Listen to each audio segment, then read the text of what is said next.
Doctor प्रेरणा जैन। हम बात कर रहे हैं मार्जिनल कॉस्टिंग के बारे में।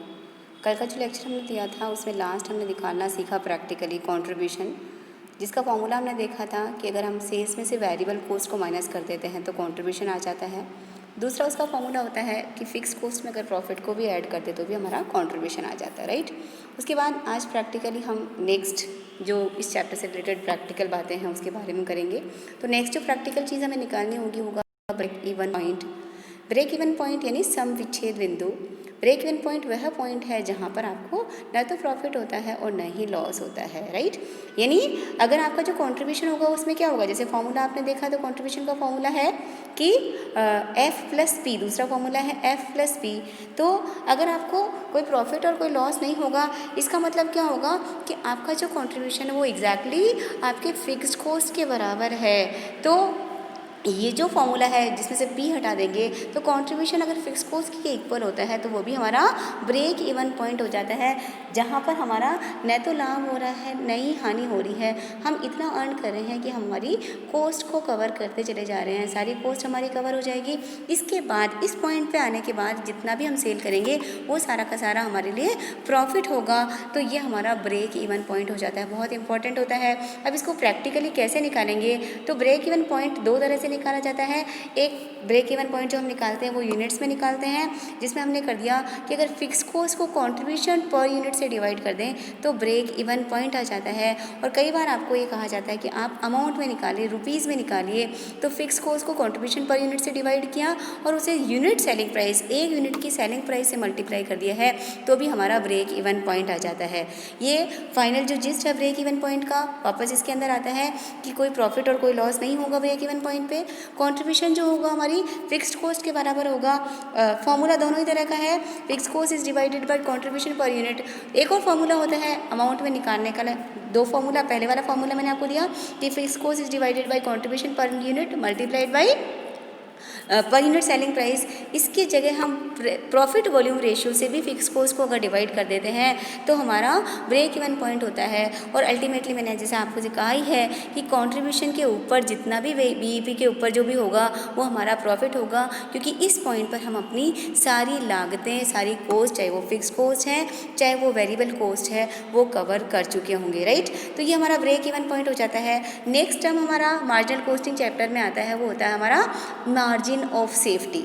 मार्जिन ऑफ सेफ्टी का मतलब ये होता है कि भाई आपने अपनी क्या करा, ब्रेक इवन पॉइंट टच कर लिया है।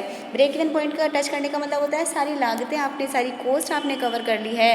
तो इससे ऊपर जो कुछ भी हमारा सेल होगा वो एक तरह से हमारे लिए साउंडनेस ऑफ बिजनेस बताएगा कि हम कितना अच्छा कर पा रहे हैं। इसका मतलब हाई मार्जिन ऑफ सेफ्टी जो होगी वो हमारा BEP से ऊपर होगा। तो इसीलिए हमारा यहाँ मार्जिन ऑफ सेफ्टी का सिंपल फॉर्मूला क्या बन जाएगा कि टोटल सेल्स में से अगर आप ब्रेक इवन सेल्स, क्योंकि ब्रेक इवन सेल्स पे तो क्या होगा, कॉस्ट कवर होगी, तो वहाँ तो आपके पास कोई सेफ्टी मार्जिन नहीं है। तो जितना आप ब्रेक इवन सेल्स से ज़्यादा सेल करेंगे, सिंपल टर्म में sales minus break even sales हमारा मार्जिन ऑफ सेफ्टी हो जाता है।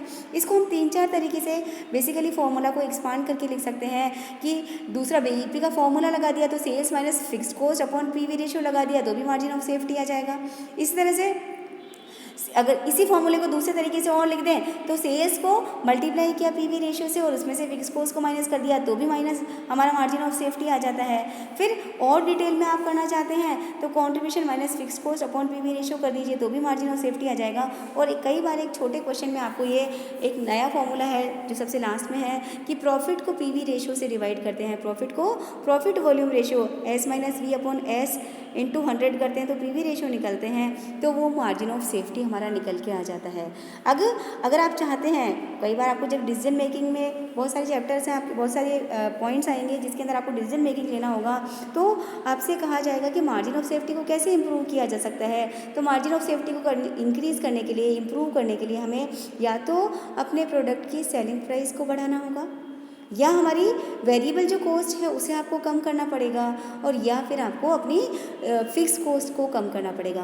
क्योंकि सेफ्टी मार्जिन बढ़ाना है तो डेफिनेटली क्या होगा, दो ही ऑप्शन होते हैं कि या तो अपनी लागतें कम कीजिए या फिर विक्रय मूल्य बढ़ाइए। तो ये 3 ऑप्शन हमारे पास ओवर हो गई, क्योंकि कॉस्ट के 2 पार्ट हमारे पास, वेरिएबल कॉस्ट और फिक्स्ड कॉस्ट। तो या तो दोनों तरह की लागतें आप कम कीजिए या फिर आप अपनी प्रोडक्ट का सेलिंग प्राइस को आप इंक्रीज़ कीजिए, तो आपका ये मार्जिन ऑफ सेफ्टी इम्प्रूव हो जाता है। अब कई बार क्वेश्चन जो आपको कहेंगे, थोड़ा सा टाइपिंग में थोड़ा सा मिस्टेक है, करेक्शन कीजिएगा कि ये जो फर्स्ट पार्ट है इंक्रीज इन सेलिंग प्राइस तक, ये नॉर्मल पॉइंट है, और पीवी रेशियो, बीईपी और एमएस, ये जो आगे के 3 पॉइंट है, इंक्रीज डिक्रीज डिक्रीज, ये हमारे आगे के पॉइंट्स का डिटेल है। तो आपसे कहा जाता है, कई बार क्वेश्चन पूछेगा कि सेलिंग प्राइस में कम करने पर पीवी रेशियो पे क्या प्रभाव पड़ेगा, ब्रेक इवन पॉइंट पे क्या प्रभाव पड़ेगा, मार्जिन ऑफ जो हमारा सेफ्टी है उस पर क्या प्रभाव पड़ेगा।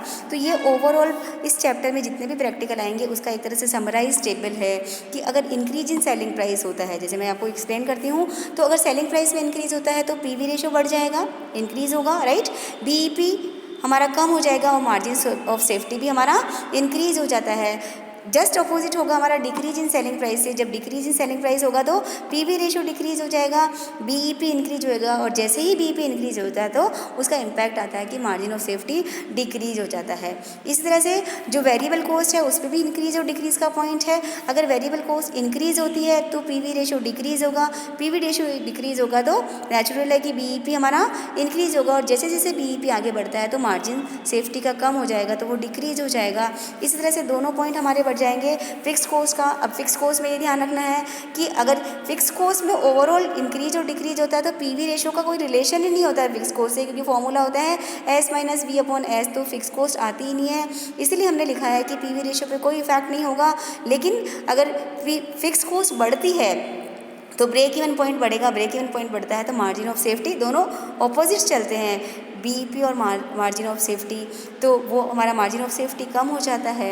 और अगर फिक्स कॉस्ट कम होती है तो पीवी रेशियो पे तो कोई इफेक्ट नहीं आएगा, लेकिन हमारा ब्रेक इवन पॉइंट कम हो जाता है, और जैसे ही ब्रेक इवन पॉइंट कम होता है हमारा मार्जिन ऑफ सेफ्टी बढ़ जाएगा। तो इस तरीके से हम break even point, margin of safety और हमारा जो पीवी रेशियो है इसका ओवरऑल एनालिसिस कर सकते हैं और देख सकते हैं कि हमारे मैनेजरियल डिसीजन मेकिंग का इम्पैक्ट क्या होगा। क्या हमें सेलिंग प्राइस बढ़ानी चाहिए, क्या हमें कोशिश करनी चाहिए कि हम फिक्स्ड कॉस्ट को इंक्रीज या डिक्रीज कर सकें, या हमारा वेरिएबल कॉस्ट अगर इंक्रीज डिक्रीज होता है तो उसका इफेक्ट क्या आएगा।